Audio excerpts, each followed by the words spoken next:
আসসালামু আলাইকুম। ওয়ালাইকুম ভাই আসসালাম। কালকে রমাদান সে বলে কোনো এসএমএস দেন। ভাই, 5 ওয়াক্ত নামাজ পড়ার চেষ্টা করেন, 30টা রোজা রাখার চেষ্টা করেন, পারেন আর না পারেন।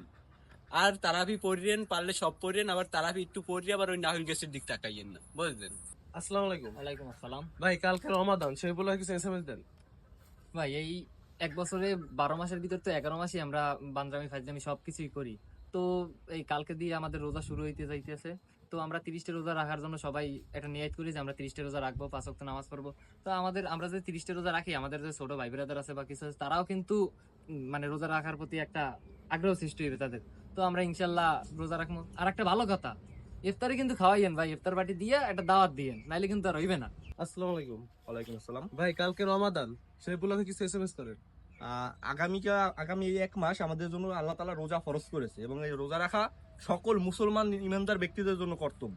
সেই হিসাবে আমি সকলকে আহ্বান জানাই যে আমরা 30টা রোজা ইনশাল্লাহ রাখবো এবং 5 ওয়াক্ত নামাজ পড়বো।